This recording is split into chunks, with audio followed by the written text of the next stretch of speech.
देखिए, मुझे लग रहा है कि ये रिजल्ट इस बात का मैंडेट है कि एनडीए को इस देश की बागडोर जो है उसके हाथ में जानी चाहिए और जिसका नेतृत्व प्रधानमंत्री मोदी कर रहे हैं।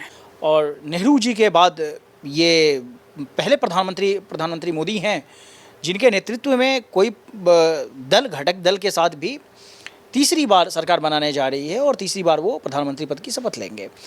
ये परिणाम इस बात को लेकर ही इस बात का की ओर इशारा करता है कि देश अभी भी प्रधानमंत्री के मोदी के पीछे खड़ा है और प्रधानमंत्री की नीतियों के साथ खड़ा है। नमस्कार, मैं हूं आपके साथ अर्जुन खजूरिया। आपका स्वागत है हमारे चैनल पर।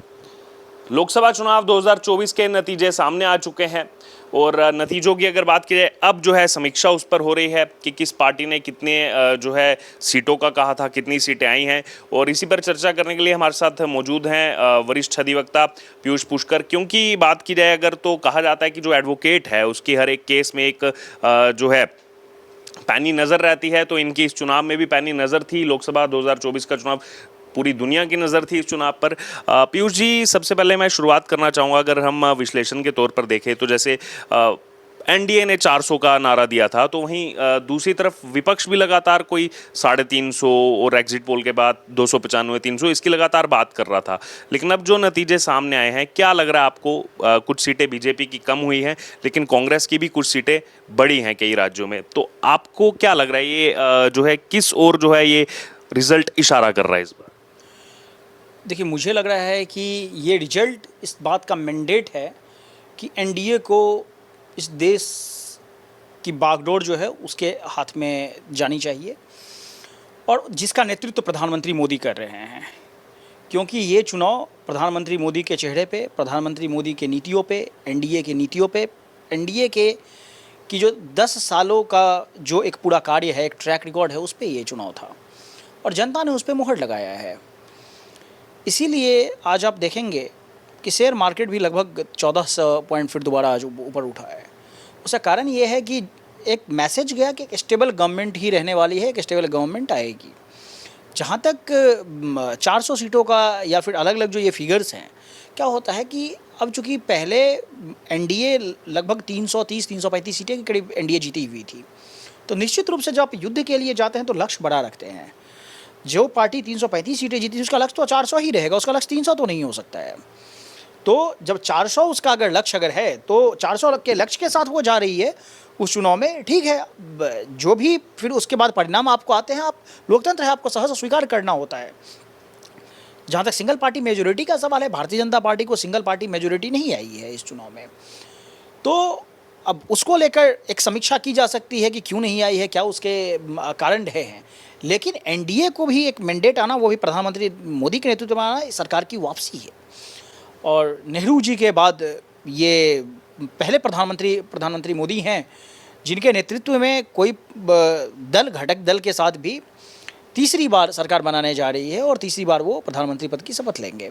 जहाँ तक विपक्षी का सवाल है, निश्चित रूप से विपक्षी दल हैं उनका भी परफॉर्मेंस पिछले चुनाव से बेहतर हुआ है।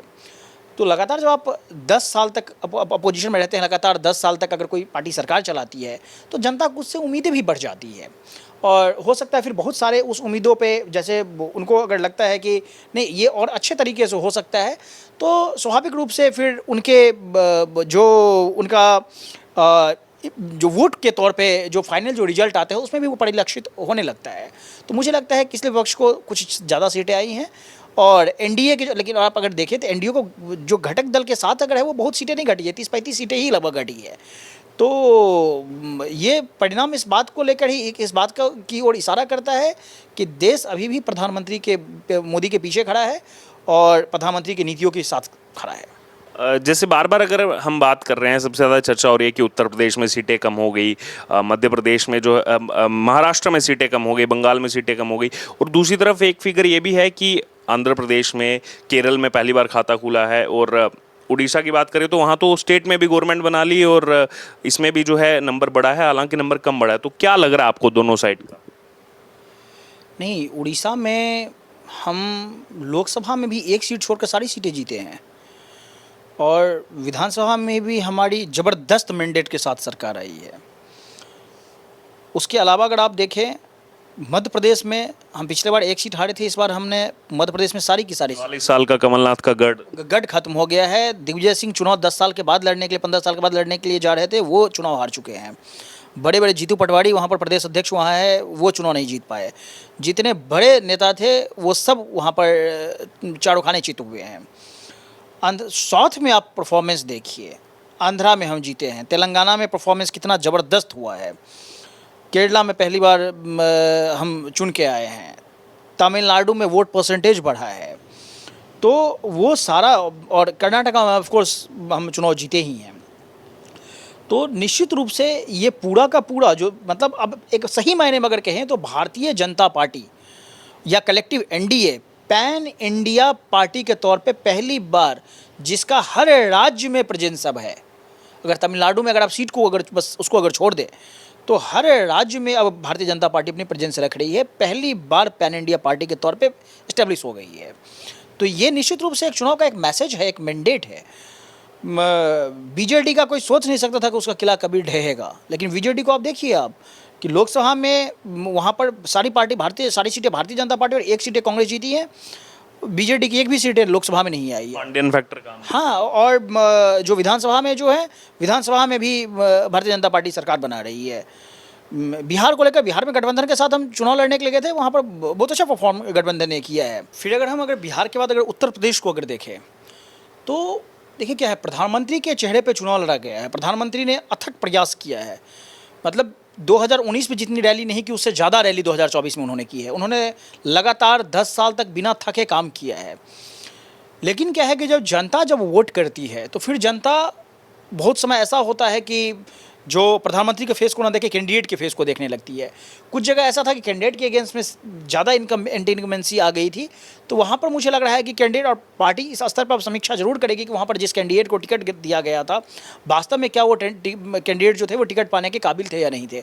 सर्वे में उनका जो रिपोर्ट था, क्या उसके अनुरूप वहाँ पर टिकट दिया गया था या नहीं दिया गया था।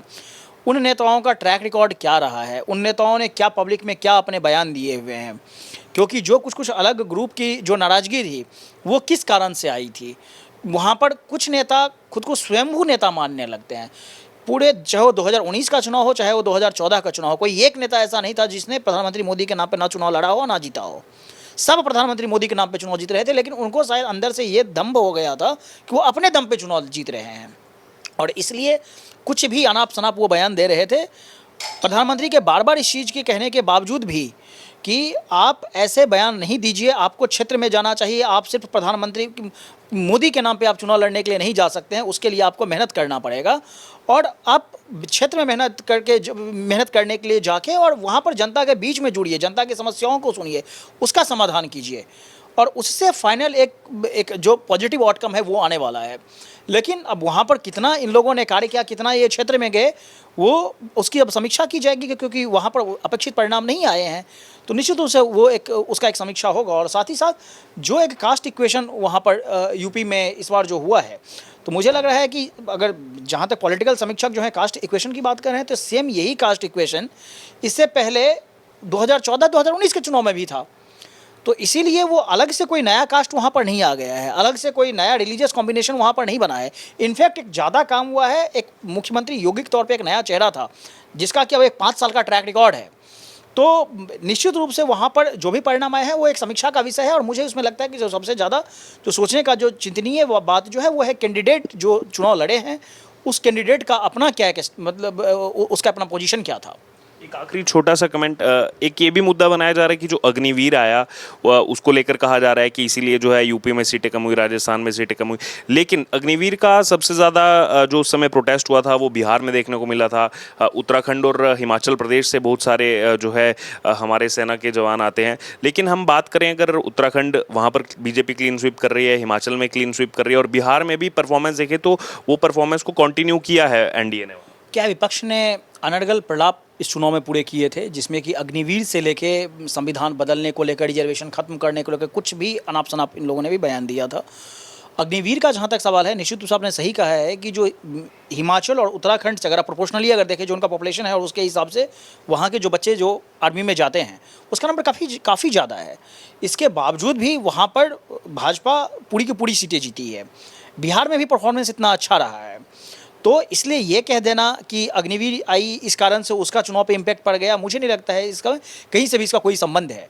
दूसरी बात, विपक्ष ने इतने भ्रामक प्रचार किए, हो सकता है कि वहाँ पर हम जनता के बीच में कुछ स्टेट में इस बात को हम क्लियर नहीं ज़्यादा ठीक से कर पाए, जनता के माइंड में वो जो चीज़ें जो विपक्ष के द्वारा भरी गई उसको हम साफ नहीं कर पाए, काउंटर सही से, वो काउंटर ठीक से नहीं पाया। उसका एक कारण था, क्योंकि प्रधानमंत्री जब वहाँ पर प्रचार करने के लिए जाएंगे तो प्रधानमंत्री एक भाषण दे के आएंगे, उसके बाद लेकिन घर घर जो चीज़ें पहुँचानी है वो वहाँ का लोकल कैंडिडेट करेगा, लोकल यूनिट करेगा वहाँ पे। तो वो लोकल कैंडिडेट ने किस हिसाब से कैंपेन किया है, समीक्षा दरअसल उसी की जानी है, क्योंकि प्रधानमंत्री के चेहरे पे अगर जो आप परिणाम देख रहे हो तो प्रधानमंत्री चेहरे के पे ही वो परिणाम है। अगर प्रधानमंत्री का चेहरा नहीं होता तो वो भी परिणाम नहीं होता। तो उस परिणाम के बावजूद भी, प्रधानमंत्री के अथक प्रयास के बावजूद भी अगर फाइनली अगर ये आउटकम अगर है, तो मुझे लग रहा है कि अब समीक्षा जो होनी चाहिए वो एक एक इंडिविजुअल कैंडिडेट को लेकर, और फिर वहाँ पर जो संगठन में जो व्यक्ति इन्वॉल्व रहे हैं उसकी समीक्षा होना चाहिए कि आखिर उन्होंने किस स्तर पे पूरा चुनाव लड़ा है। क्योंकि ऐसे भी बहुत सारे लोग कि प्रधानमंत्री मोदी के नाम पे तो हम आ ही रहे हैं, तो बहुत लोग घर से बाहर ही नहीं निकले, बहुत लोग उस तरह से उन्होंने प्रयास नहीं किया। बहुत सारे नेता ये मान के बैठ गए कि जो कैंडिडेट थे कि उनको लग रहा था कि मोदी के नाम पे तो हम जीत ही रहे हैं, तो फिर हमें अब बहुत ज़्यादा मेहनत करने की क्या ज़रूरत है। तो मुझे लग रहा है कि इस भी जो एक इनर्सिया का जो एक इंडिविजुअल इनर्सिया जो था उसका भी शायद कहीं ये जो यूपी का रिजल्ट है मुझे लगा उसको भी ये दर्शाता है। तो ये आपने सुना हमारे साथ एडवोकेट पीयूष पुष्कर को, जिन्होंने अपना जो है विश्लेषण रखा ये चुनावी रिजल्ट के ऊपर कि आखिरकार ये कुछ सीटें जो कम हुई हैं बीजेपी की, लेकिन एनडीए जो है वो फिर से बहुमत की सरकार बना रहा है 10 साल सत्ता चलाने के बावजूद, एंटी इनकम्बेंसी फैक्टर के बावजूद। ये अपने में एक बहुत बड़ी बात है। अब आपकी क्या राय है इस पूरी चर्चा से, आप ज़रूर हमारे साथ कमेंट बॉक्स में शेयर करें।